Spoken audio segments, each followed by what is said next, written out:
Have you ever heard of the Grand Canyon? It's so beautiful. Have you ever wondered how it was formed? The process that formed the Grand Canyon is called weathering. And today we're going to learn all about it. What is weathering?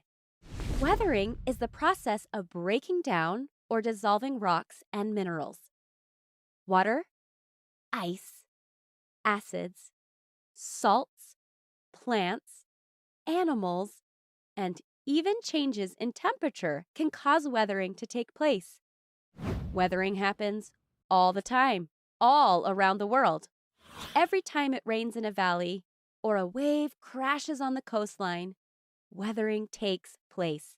Even things like worms slithering underground and the roots of trees growing are causing weathering beneath the Earth's surface.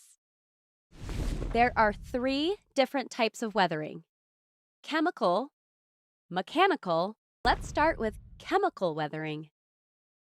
Chemical weathering takes place when the minerals inside of rocks go through changes caused by chemical reactions.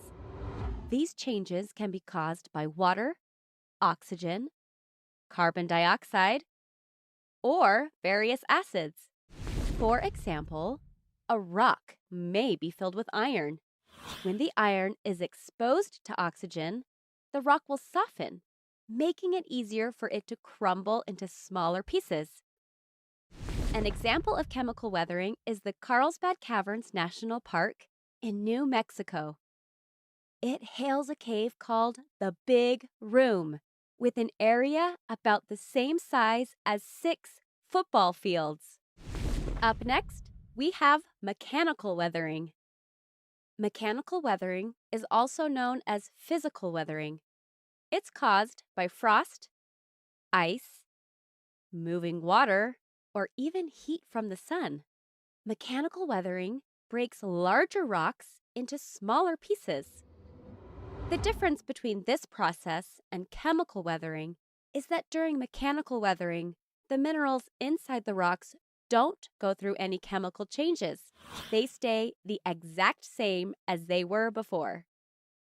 The most common type of mechanical weathering is through water, when it seeps inside a rock and freezes.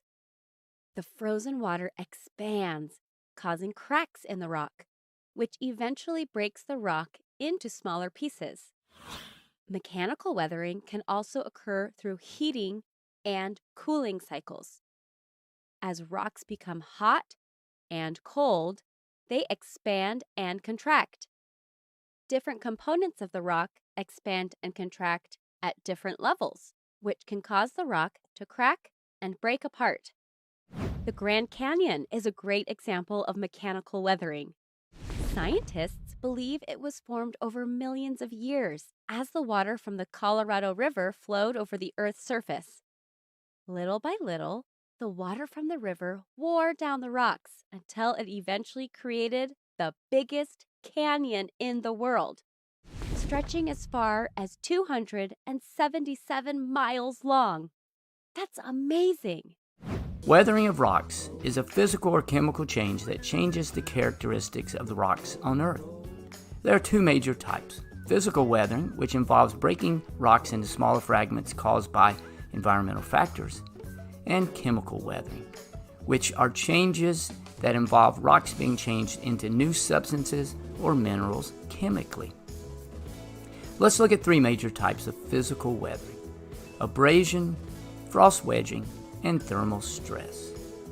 Abrasion is mechanical scraping and can be caused by several factors. Basically, these factors just break the rock apart: wind, water or waves, glaciers, gravity, and even plants and animals. Frost wedging occurs as water expands as it freezes, and this can cause the rock to break apart. Thermal stress is a type of weathering where heat and changes in temperature cause the rocks to expand and contract, and this can break the rock apart. Next, let's look at chemical changes of weathering. Remember, a chemical change creates a new substance. There are three major types. First, oxidation occurs as oxygen combines with iron in the rock and creates a new compound. When iron reacts with oxygen, it forms iron oxide, commonly called rust, and this weakens the rock.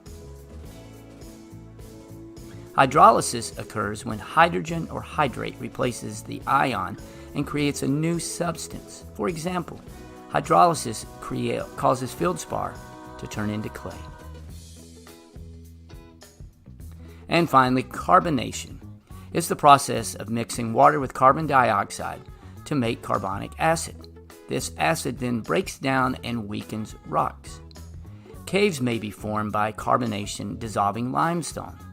Rainwater picks up the carbon dioxide from the air and as it percolates through the soil, slowly dissolves out the limestone.